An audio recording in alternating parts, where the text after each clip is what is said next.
실업급여 집중탐구 8번째 시간입니다. 이번 시간은 지난 7번째 7편에 이어서 일용근로자 실업급여에 대해서 알아보고 있습니다. 지난 시간에 말씀을 드렸는데요. 일용근로자 고용보험이 가입 의무화됨에 따라서 2004년에 일용직 근로자들도 고용보험을 가입을 의무화해야 하고요. 그 다음에 실업급여를 받을 수 있다라는 말씀을 드렸고요. 지난 시간에 지급 대상과 지급액 그리고 소정급여 일수를 말씀드렸습니다.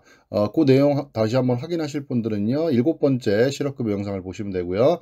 자, 이번 시간에는 8번째 시간으로 신청 방법에 대해서 좀 보겠습니다. 우선 신청 방법은 실업급여 수급 자격 요건이 갖춰진 즉시, 그러니까 실직을 해서 실업급여 수급 요건이 갖춰지면 주민등록증이나 신분증, 운전면허증 등을 가지고 거주지 관할 고용센터에 방문을 해서 신고를 하시면 된다. 그리고 실업급여는 워크넷을 통해 인터넷으로 구직 신청을 한 후 직업안정기관에 방문해서 수급자격 인정 신청을 작성해서 제출하면 되고요. 신청 후 2주 이내에 수급자격 인정 여부를 결정해서 통지를 하게 되어 있습니다.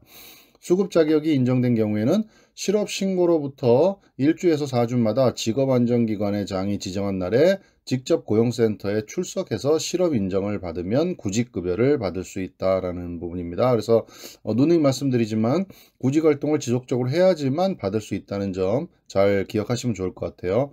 그 다음에 실업인정 절차는요. 실직이 된 후에 근로자 입장에서 실업 신고를 해야 되고요. 구직 신청, 수급 자격 인정 신청을 하게 되죠. 실업 신고를 하고 그리고 수급 자격이 결정이 되겠죠. 그때 이제 사업주는 근로 내역 확인 신고서를 제출을 해야 되고요. 그 다음에 수급 자격이 결정이 되면 최초로 실업 인정을 받게 되는데 이게 이제 대기 기간이 7일이고요. 실업급여 지급일은 8일째부터 지급이 된다. 이렇게 하시면 돼요. 그 다음에 마지막으로 이제 실업이 인정이 돼서 실업급여 지급을 받게 되겠죠. 자, 그 다음은 이제 그 외의 혜택인데, 이 부분은 제가 이제 다른 실업급여 영상에서도 올려놨는데, 아마, 보신 분들은 잘 아실 겁니다. 첫 번째는, 직업능력 개발 훈련을 하게 되면요, 구직급여 외에 직업능력 개발 수당이라는 거를 신청할 수가 있다라는 거.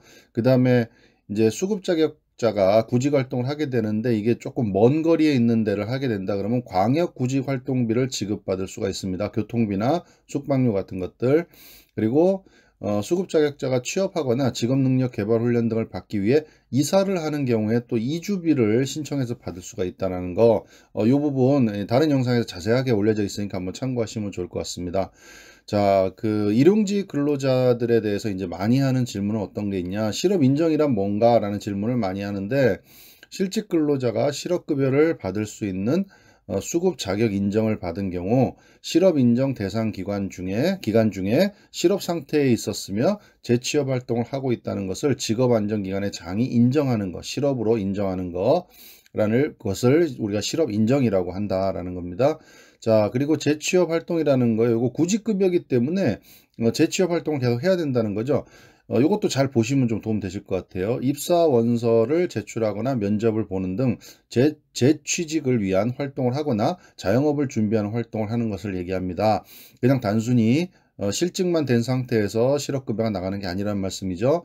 자, 그리고 팩스, 이메일, 우편 등으로 입사지원서 등을 제출하는 것은 재취업 활동이라고 할 수 있지만 전화상으로만 구인 문의를 하는 경우 또는 특정 직종과 임금만을 고집하며 같은 사업장에 반복해서 구직 활동을 하는 경우에는 재취업 활동으로 인정받을 수가 없습니다. 이거는 뭐 상식적으로 생각해도 그렇겠죠. 뭐 내가 입사 지원서를 내거나 하는 활동을 해야 되는데 그냥 전화상으로만 계속 문의만 하는 경우 이런 것들은 구직 활동으로 보지 않는다. 그리고 뭐 내가 원하는 직종과 임금만 나는 뭐 어떤 직종에 연봉을 뭐 얼마를 받고 싶다라는 걸 계속해서 반복적으로 그 사업장에 그렇게 요구하는 거 이런 것들은 구직활동으로 볼 수 없다라는 거고요. 다음 질문은요. 지정된 실업인정일에 출석하지 않은 경우 그러니까 실업인정일에 아까 제가 1주부터 4주 사이에 이제 실업인정 일에 출석을 해야지만 된다고 말씀을 드렸는데 특히 지정된 실업인정일에 출석하지 않은 경우 단순히 구직급여 지급이 연기되는 것이 아니라 실업인정을 받지 못한 일수만큼 소정급여 일수에서 줄어든다는 점을 유의해야 된다는 겁니다. 그래서 지급이 이렇게 미뤄지는 게 아니라 그 부분을 아예 받지를 못한다라는 거를 좀 인지를 하시면 좋을 것 같습니다. 자, 오늘은 이제 지난 7편에 이어서 일용 근로자 실업급여에 대해서 좀 알아봤습니다. 7편과 8편은 일용직 근로자 실업급여에 대한 내용이니까 그 두 편을 동시에 잘 시청하시고 일용 근로자에 해당되시는 분들은 좀 참고하시면 좋을 것 같습니다. 감사합니다.